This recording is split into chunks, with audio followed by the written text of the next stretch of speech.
Welcome to the Courage Coaching and Counseling Podcast, the podcast to encourage and inspire you to be more courageous wherever you are in life. And today, I'm happy to have Tammy Kepple as my guest. Tammy is moved with her husband to the Pacific Northwest. You guys have been married 21, 22 years? 20, we're going on 22. Going on 22 years, her husband, Randy. And Tammy is an employee, a wife, a mom, and not necessarily in that order. She's been an employee of Kaiser for 30 years. And how is that possible? Did they have like an early childhood development program back then? No, But I was 30 an adult when years. I started. 30 years, and now that her daughters are grown and on their own, she's looking forward to enjoying the golden years, enjoying that with her husband Randy. So welcome to the podcast, Tammy. Thanks, Savan. So let's dive right in. Tell Okay. us a little bit about your background and what you do. Okay. My title is project coordinator, but I work in our health engagement and wellness services department in the Northwest region for Kaiser Permanente. I work specifically with our sales and account management team, and we bring wellness activities and programs to the work sites of the employer groups that have our health plan. So health and wellness has been a passion of mine. I got my undergraduate degree in health sciences for health education and health promotion. And I have pretty much been doing that for 26 years. I started with Kaiser in pharmacy, and I was working part-time as I was finishing my undergrad. And then when I finished my undergrad, I transferred over to health education in Southern California, and then moved up here 21 years ago. Great. Yeah. And I'll share this. So Tammy and I, we've worked almost 7 years together in the Mhm. health engagement and wellness department. We do a lot of webinars and presentations together. A few of the topics that we've talked about a lot is insomnia and stress and resilience. And so Mhm. so we've done a few webinars together, and Tammy is a great host. So it's fun to do a podcast together. Yeah. Yeah, and get to know more about your story. So, can you say a little bit more, Tammy, about how you decided on your career Mhm. and a health in the health field? Yes. So growing up, I think my late teens, early 20s, my mom was diagnosed with diabetes. And she was probably one of 4 or 5 people in her family who has had diabetes. And she wasn't a good compliant patient. Mm, She didn't really understand the disease. And she took classes and stuff at Kaiser, and she went through those classes and stuff. But it was really hard for her. She was diagnosed in her 40s. So just that whole lifestyle behavior change was really difficult for her. mm, Um, and over time, unfortunately, the disease, all the things that it can do to you, um, happened to her. So just circulation problems, mm. kidney issues. She had gangrene at one point. I mean, her Wow, eyesight was going, just everything that possibly could happen happened for her. wow. And Were she you passed still at away. home when I she was going was. through that?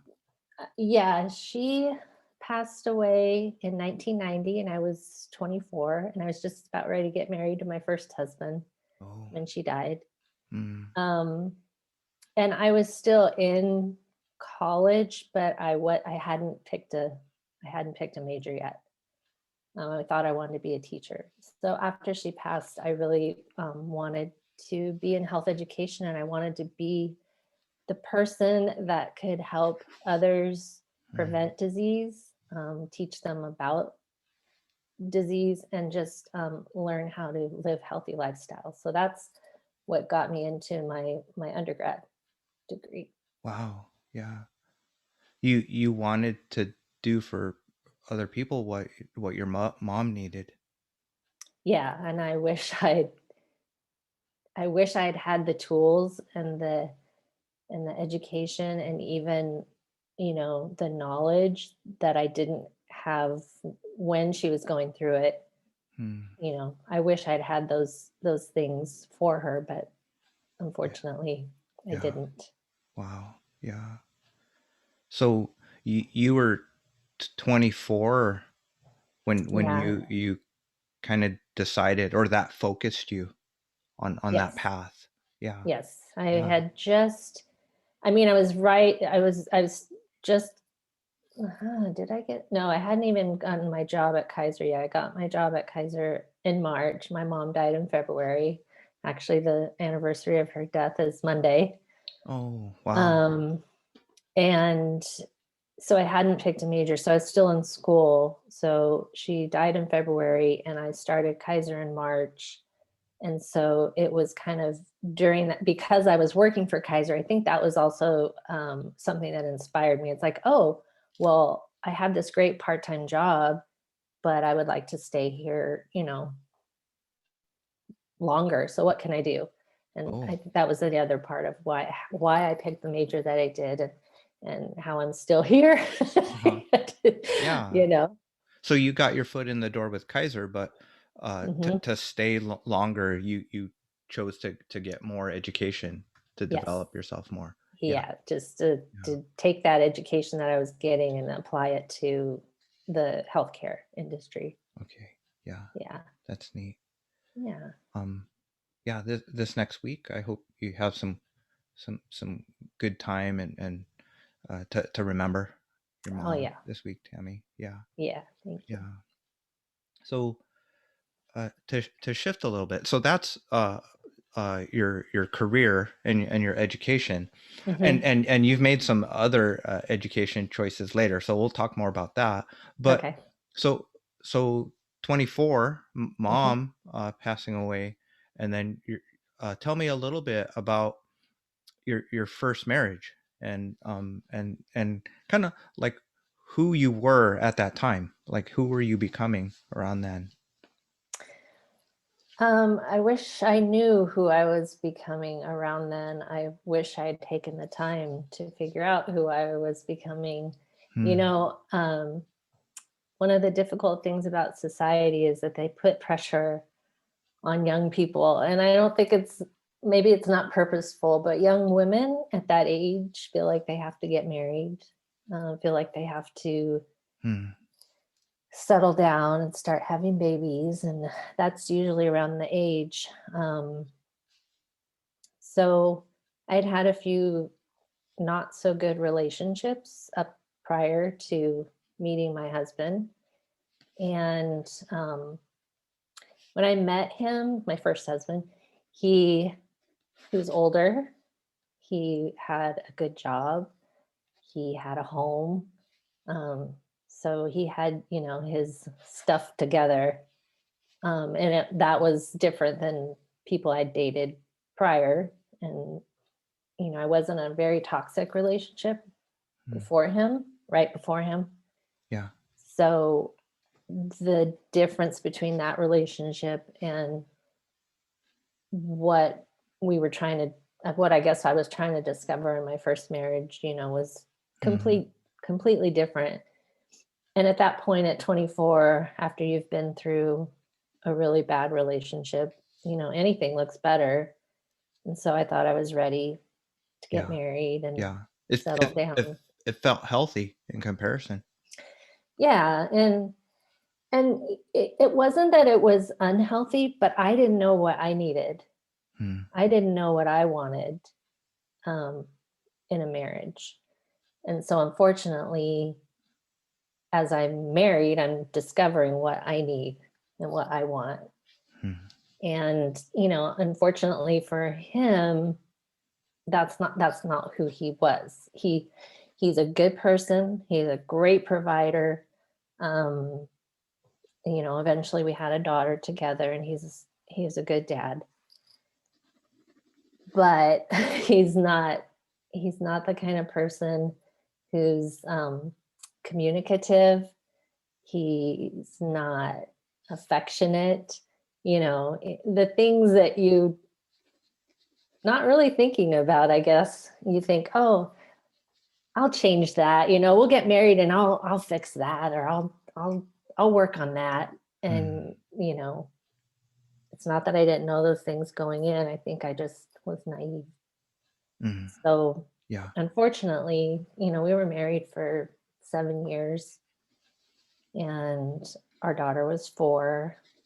And I wasn't happy, and I wasn't behaving as if I was happy. I wasn't doing the things that I should have been doing. I did tell him that I wasn't happy, and we did try therapy. He didn't like therapy. Okay. So there were just a lot of things that, from a young person's perspective, that I think I didn't know, and went in kind of naively. And we were kind of on the verge of separating, but I wasn't quite separated when I met my current husband. Okay. But he was going through the same thing when we met. And we both realized that we were not in good situations for ourselves. And that meeting each other kind of gave us the courage to say, okay, we know this is not right. We know that we can't continue because, for our daughter's sake, he had a daughter as well. We want to show them what healthy looks like. We want to show them what commitment and true love looks like. And neither one of us felt like we had that in our first marriages. And so, it wasn't, the timing was off, but it also, we also feel like it was very perfect timing too. So we ended up splitting within our marriages, and then took a little bit of time, not too much time, but he lived in a different state. So it wasn't like we were dating or anything like that. We were communicating, basically. How did you meet then? This is our famous love story. So I have a cousin that lives in Seattle, and he was getting married. He waited to get married like a sane person. He was 40 when he got married. But him and his wife, they were looking for a photographer, and they looked all over Seattle, and they talked to all these different photographers, and they couldn't find one that they liked, because my cousin actually was a editorial photographer for a newspaper. So he knew what he wanted, and she knew what she wanted, and whatever they were interviewing photographers, they couldn't find one. So they went to this one photographer that my husband had done some work for, because he's a professional photographer. And he had just that day before they got there, he had just laid down a photo album of his work. And he said, will you take a look at this when you have a chance, to the photographer? She's like, sure. So my cousin and his wife went in, interviewed her, looked at her stuff, didn't like it. So she said, well, hold on, let me go get you some more stuff. So she came down, she handed them my husband's album, and they're like, this is what we want. This is who we want. So he was their wedding photographer, and that's how I met him. So we met at a wedding. Yes. It's a very romantic place. Oh my gosh. And time to meet people, weddings. Well, it was. Their wedding was amazing. Anyway. But he sat down on our table and had dinner with us, and we just talked, and we just connected, and it was just like, wow. Like I had never experienced having conversation with a total stranger, you know. So just like it really was like a moment of like, wow. And went home and I couldn't stop thinking about him, couldn't stop wondering about him. So I reached out. So we communicated a lot through email back then. Yes. Yeah. So the fast forward a little bit. Hmm. So your daughter was 4, Hmm. little, and then his daughter, how She old? was 6. 6. So they were little. Little. So you guys split with your first marriages, your Hmm. relationships.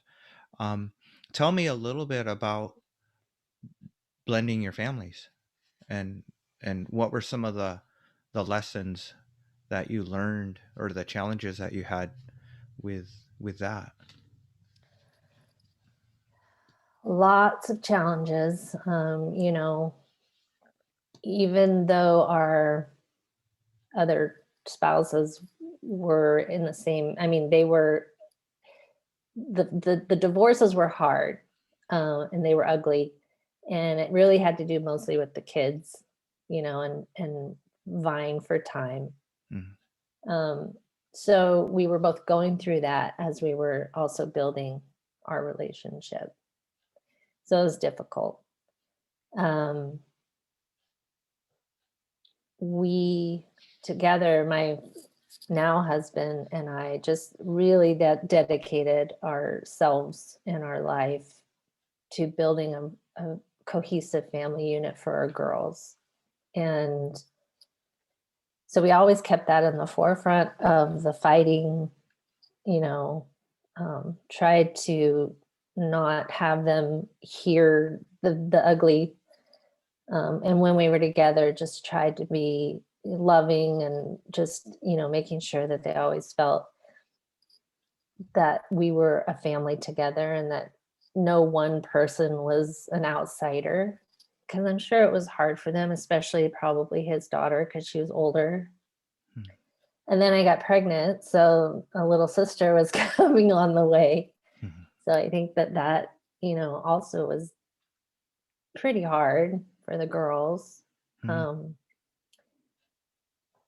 but we knew together, we knew. So we were very supportive for each other, right? We both were going through the same thing at the same time.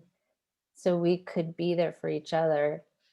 Um, and then we just really had to make sure that what was happening with the arguing and the bickering and the long drawn out, you know, parenting plan, that we just made sure that when we're all together, we're all family, we all love each other, and just kind of keep that, um, keep our arms around that, mm, because the rest of it was really hard and heartbreaking and frustrating, and it was just not easy. And so the blended family, initially when we were together for 3 years in California. So a lot of that was mm. bringing his daughter, who lived in Seattle, to California. Oh wow. So that was tough, a lot of flying Mm, back and forth. mhm, And then 3 years later, we moved up here. So then my daughter stayed in California with her dad full time. And then I had her, you know, vacations and holidays and things like that. And then I would go to California every month. So just trying to stay involved in the mm, girls' lives and keep them in our lives and make sure that we were family. And then I had a 3-year-old. Um, I actually became an MVP at Alaska Airlines during that time, because I was traveling so much. wow, Tammy. Yeah, Um, yeah. and thankfully, I had a part-time job. So when I moved up here initially, I was working part-time, so that was really helpful. Um, so yeah, that it was a lot. It was a lot, but we just persevered. We did a lot of driving and a lot of flying. You made it. You made it work. Yeah. Yeah. Yeah. So you mentioned that you tried couples counseling Hmm. with your first husband. Hmm. Um, have you done any couples counseling with Randy, or individual counseling while going through all Oh of yeah. these adventures with your family? Yeah, he was, well, we both were in counseling during our separations and divorces. Um, and he was in counseling with this woman who actually married us. So she's amazing. She's still in our lives.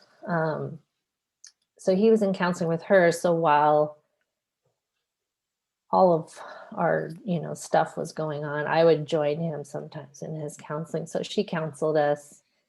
Um, when he moved finally to California, we were still counseling with her over the phone.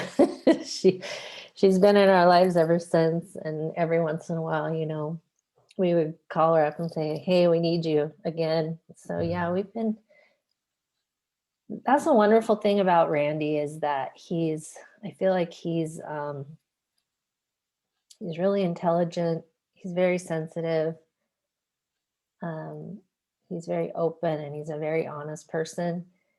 And so that kind of stuff, just wanting to grow, wanting to be a better person, need needing help and knowing when to ask for it. Like that's what really drew me to him. I didn't even know it at the time, obviously when I met him, but as I got to know him, those were the things that, really made me look at him and just be like, wow, because he was there. Mhm.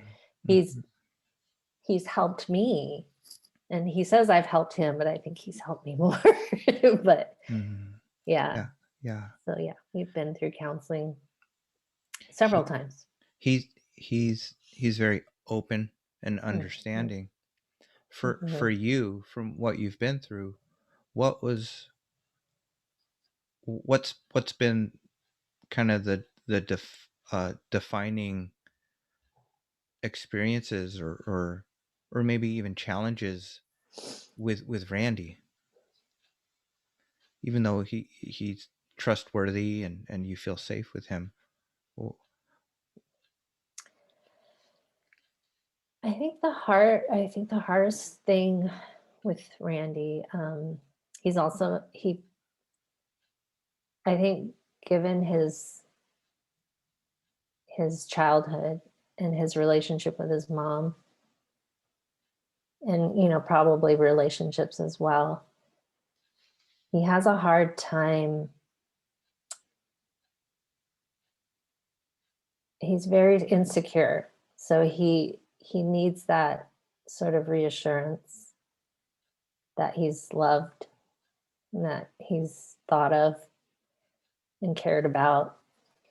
um, so just a little bit of insecurity there, that's been hard over the years. um, mm, Especially when you have kids, the little ones just want all your attention. mm, And I was very, very, very attentive with Kaylee, our little one, our baby, mm, because of everything that had happened, in our marriages. Um, I just needed to be like her mom all the time. I'm mm, always wanting to be with her. I wanted to do things with her. I wanted to take her places. I wanted to be there for her. And mm. so we were inseparable. And I think that was hard on him when she was younger. Oh, okay. Yeah. Yeah. Because, when we met, we were just in love, and always wanted to be together. And then we have a little one, and he's like, Hmm. oh, now I have to vie for your attention. Your focus and your energy was on her a lot. Yeah, yeah. Yeah. So, And and you had to that's find been, that balance. yeah, that's kind of been the only thing in our marriage that has been hard. But he's also worked on that or tried to work on that, and I'm still here, so I think that gives him comfort. Yeah. Yeah. So I'm curious about a few things, but we'll keep going with that. Now that the girls are older, Hmm. off to school or getting married or uh, All the above. yeah, yeah. So now he has your full attention. So Yes. how has like empty nest been? I mean, it's kind of weird for a lot of couples right now because we're in a global pandemic. Yeah. Um, but so how have things changed now that now that you're not giving so much attention to Kaylee? Well, that's the rub, because now I'm going through menopause. Okay. So just just dealing with um, our own self-esteem, like he's dealing with his, I'm dealing with mine. Mm, Body changes, um, and we've been together so long. We're very, very comfortable with each other, so mm, it's not like when you're young and in love, you're just like, oh, just everything, and every time you're together, it's just like amazing. And now it's just like, yeah, we're here, we're a couple, we're so yeah, I think he's still, there's still a little bit of maybe like, I'm not getting as much attention as I'd like. And that's not because he has to fight for anybody else's, not that I'm giving anyone else attention, but that I'm just trying to deal with my own, like, this phase of my life, mm. and I don't like it, and I don't think he likes it. Yeah, yeah. But It, we're dealing with it. it it it's interesting how each stage of life or each chapter, like there's really good things about it, and then like it there's the hard parts. Yeah. And you figure things out for a little bit, and then life changes and your Yeah. body changes and Yeah. yeah, and then you That have to hasn't been figure fun. things out again. Yeah. Yeah, but I mean, empty nesting, we are enjoying that. It is nice to have the house to ourselves and be able to do, we're fixing it up the way that we want. So that's kind of fun. Hmm. The pandemic has given us, you know, a lot more opportunity. He's always worked from home, but now I work from home. Um, so I think in that respect, it's been good because we're together all the time. Hmm. Hmm. I mean, even though we're not, we're in the house at the same time, I should say. Right. Yeah. Yeah. But that is So, okay. yeah. That's not super stressful. It's been positive overall. Exactly. Yeah. Yeah. I'm curious about one thing, Tammy, like with working from home, but with your husband, is he still a photographer? Is that still his business? Yeah, he's also gone through a couple of changes in life around career. He loves being a photographer, but he used to do a lot of weddings, so that up until about 2008, when the first, sort of that big um The recession, the the economy, financial. yeah, the Yeah. first recession hit, he kind of stopped had to do that. So he switched gears. So he does actually, he is an e-learning designer. So he designs like, you know, um, things that like our trainings that we do at work, the Oh, like the animated PowerPoint, yeah, the animated, trainings, the yeah, online courses, and things like yeah. that. So he does that. He's a contract worker for a company in Portland, but he also does photography like headshots and family portraits. And he has a contract with Clark PUD actually. So he's got his hands in a lot of different things. He's so smart and talented, and he's my IT guy when things go wrong. Uh huh. He's the first one, he's just an amazing, well-rounded person. That that's awesome. I'm curious how like with photography and like having your own business, Hmm. how has that affected you guys as a couple? Because I'm sure some listeners, they are going to be photographers or musicians or kind of like they're a small business owner or Yeah. yeah. So, When he was in the thick of things, and wedding photography, and that was pretty seasonal, I wanted to be his like bookkeeper. Um, and then it got really, really stressful for me because I'm a worrier. And one of the things that I like to worry about is finances. and you could see the numbers as the Yeah. bookkeeper. Yeah. And it was so stressful for me. And back then I wasn't working full time either. Mm. So it So it's was, like you could do it. You had the time. I could, and at first I liked it, but then as time went on, it just became really, really hard for me and stressful.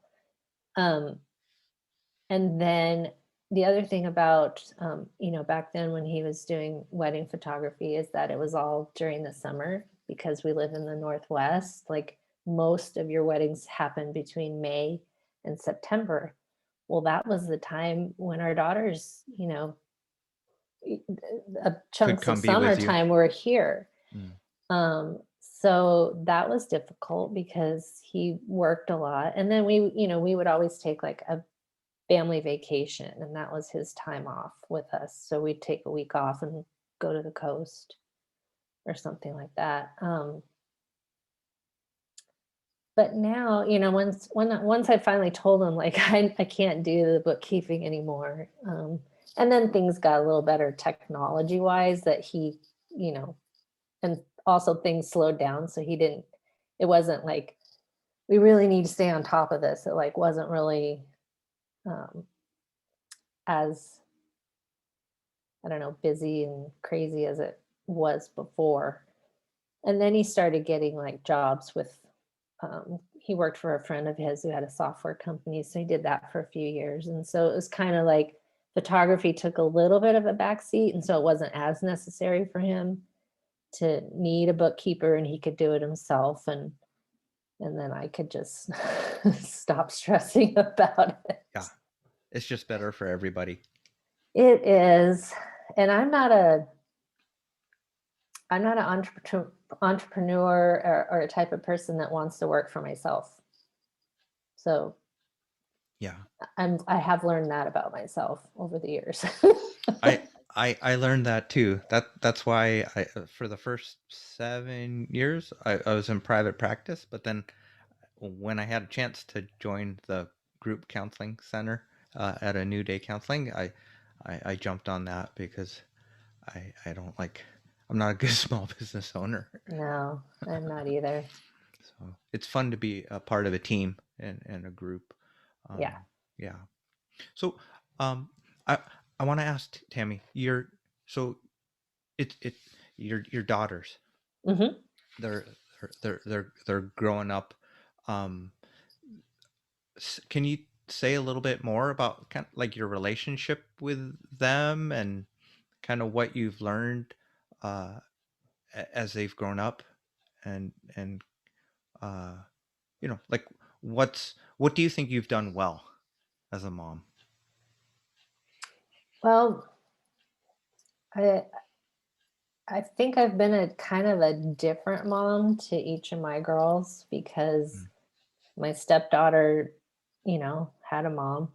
So I was more of a friend, just someone that I could be there just let her know I'm always here for you.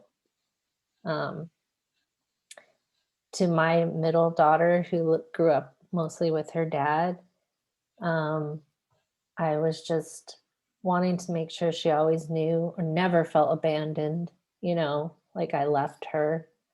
So I just always made sure that I was there for her, whether if she called me, I was on the phone with her. If she wanted to come visit, I'd get her a plane ticket and she'd visit. If she needed me down there, I'd take the time off and go down there. And I was made sure I was there for the big things, always for the big things, never excuse to not be a part of any of those milestones in her life. Mm.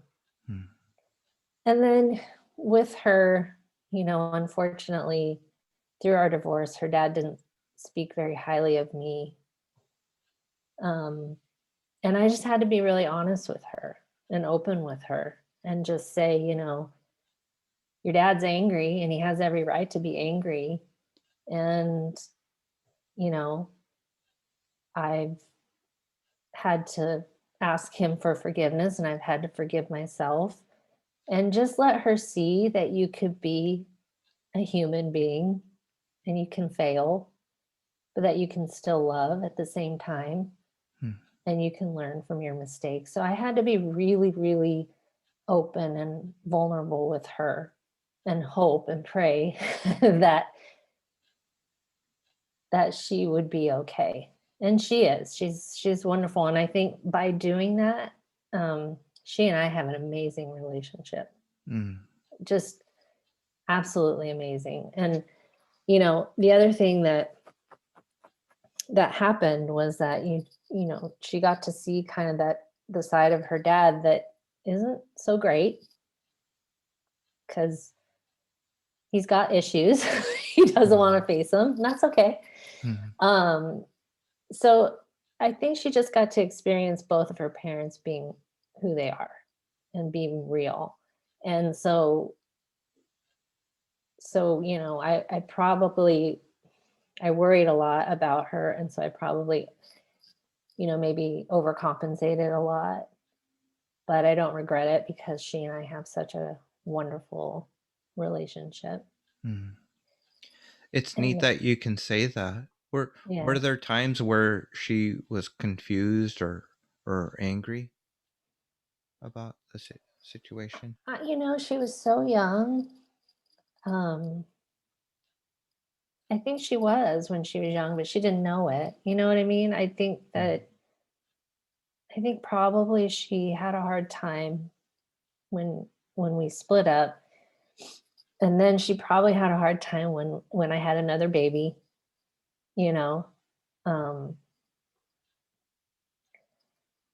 She was your baby. yeah, Yeah. yeah.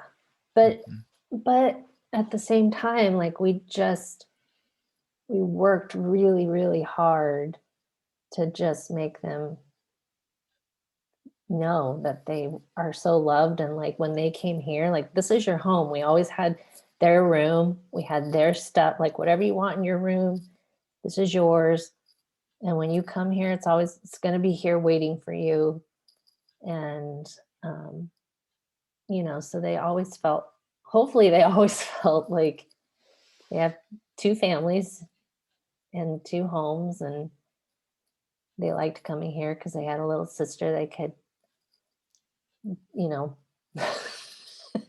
tease and whatnot. But Mm. yeah, yeah, I think over time, like, just me also being open and honest with Megan, that she could be open and honest with me, and she was ever angry or upset or felt a certain way, I would allow that and understand it. Mm. Yeah. And then Kaylee, um, again, I think I overcompensated because I just wanted to make sure that she knew she was loved, um, that she, always had me in her corner, Mm. and that I don't know. I didn't have, my mom wasn't the kind of mom that you could be open and honest with. So I just wanted my girls to know that they could be open and honest with me. And that's not always easy, especially when you're a teenager. Like, they don't want to be open and honest with you.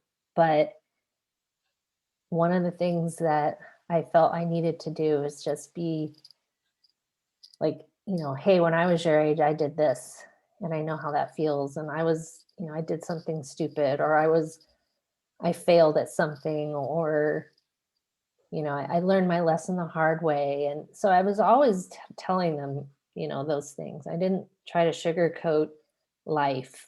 Um, but I also tried to protect Kaylee a lot. So I was like kind of like a helicopter parent. Mm. But at the same time, I wanted her to, I didn't want her to have heartache or heartbreak. So I was like trying to tell her, like, oh, don't do this because this might happen. You really wanted Um, to protect her. Yeah. yeah. Has it been hardest with her growing up and letting go? Yes, Mm, absolutely. yeah. So, uh, and any advice for moms who are having trouble letting go of their baby, their youngest? And that if I said moms for me, like Grace is turning 17 soon, and we're going to be empty nest. So I'm Yeah. taking notes too. Okay. I so I had to go see a counselor to do that. I was really scared in her last year of high school, and I thought, what am I going to do? Because, like I said, we were inseparable. I mean, we just, you know, did everything together, and so I had to go to counseling just to figure out what I was going to do with myself after she's gone. Hmm. And that's also when I decided to go back to school and get my MBA. And I thought, well, if she's going to college, I might as well fill my time and Yes, do something productive, I need right? something to do to Yeah. distract. Yeah. Yeah. Um, and somebody told me also, like, don't get too excited if your kids leave because they always come back. And I thought, well, Kaylee was so itching to leave, like she's never going to come back. Mm, But she had a few false starts. So she came back a few times. And so we would like, she'd go away and was like, okay, we're getting used to this. And then she'd come back. And then she'd go away and we're like, okay, this is getting used to this. And then she'd come back. mm. So at the time, her final like going away, it was like, yay, finally. um, but yeah, it was hard. But, also at the same time, that that's what they have to do. Hmm. And you hope you did your best, and I still would love to protect her, but she's not the kind of person that will learn from someone else's mistakes. She has to make her own, and Hmm. I've realized that too, so I just It's hard tell to her, see. It's hard to see, but it's so "Yep, important that yep, we have to let them yep." try and fail, and So that's learn. been letting go is one of those things that I have to work on, and letting go of trying to control everything, letting go of trying to make Mm, sure everybody's happy, letting go of trying to not let anything bad happen.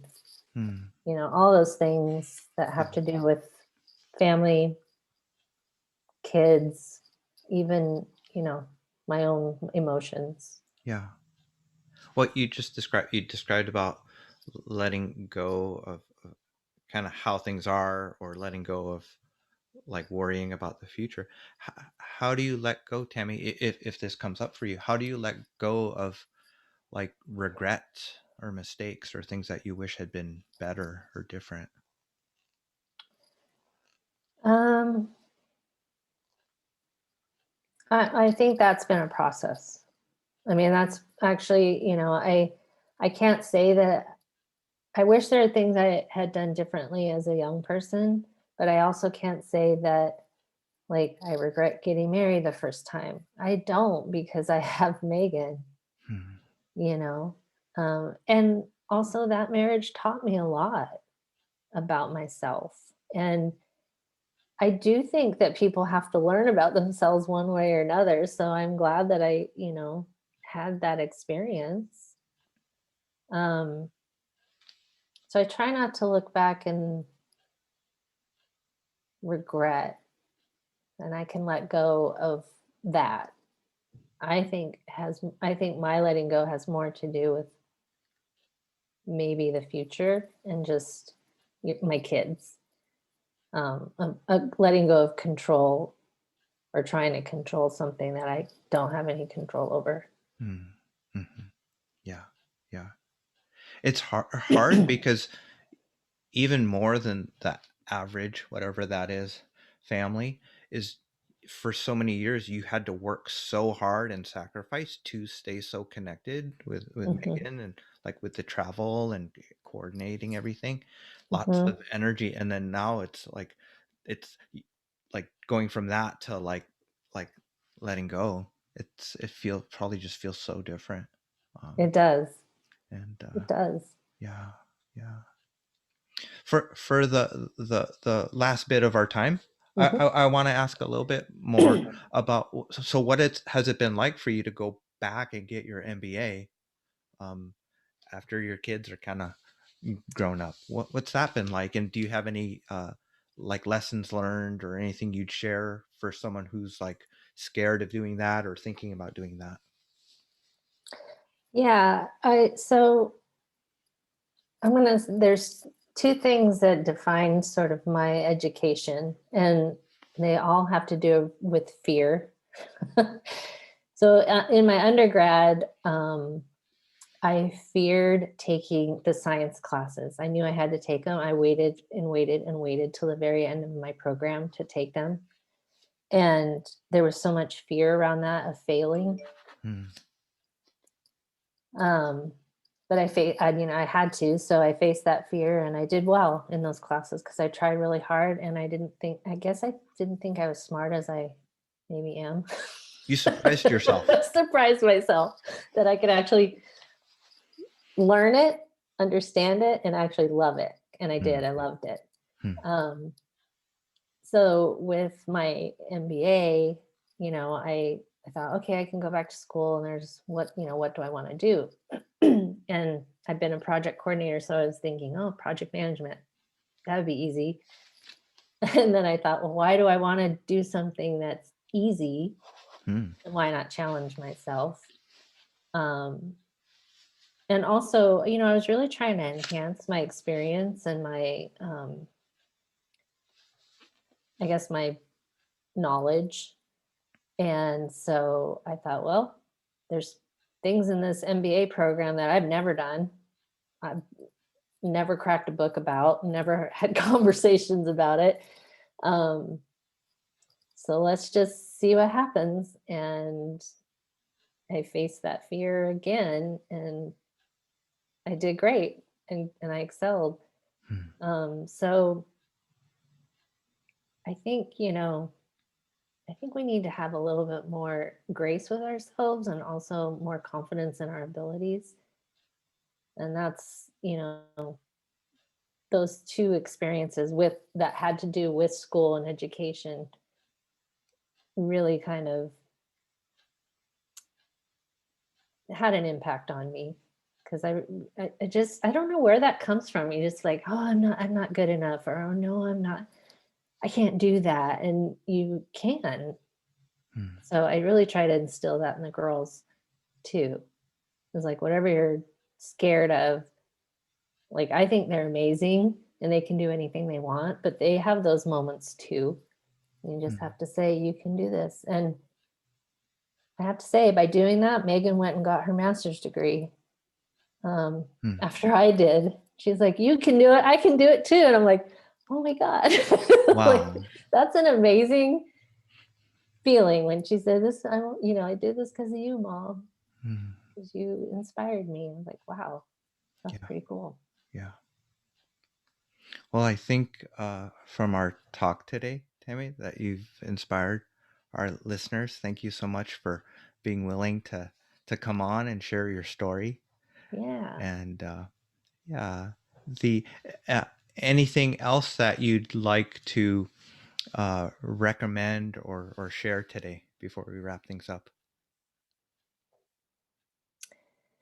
Um, well, one of the questions that you asked me that I really liked, and so it's about like advice you would like to that I'd like to share. And I had to think about that a little bit. Mhm. Um, so my best advice is to just do your best, be kind with yourself when you fail, and just know, like, at least for me, the most wisdom and knowledge that I've gained is from observing people Mm. in life, from living life and doing what you have to do, going through divorces and second marriages and having babies, all that. That's living. loving, and I have an amazing family. Not only the family I've raised, but the family I was raised by, Hmm. and then failing. So, all those experiences has brought me to where I'm at today, and I'm human just like anyone else. I just feel like we just need to have grace with ourselves, and be kind to ourselves, and know that mistakes happen and we're human beings, and that's the way we learn, and it's okay. Hmm. Yeah. Wonderfully said. Thank you, Tammy, for coming Thank on you. the podcast. So Tammy has shared her Instagram link. You can connect uh, with her there, and I'll be sharing that in the notes to the show. So thanks everyone for listening in. Oh, Thank you, thank you, Tammy. Savon. Thank you for having me. I feel really honored to be here. Take care. I'll see ya. Okay. Bye. Bye.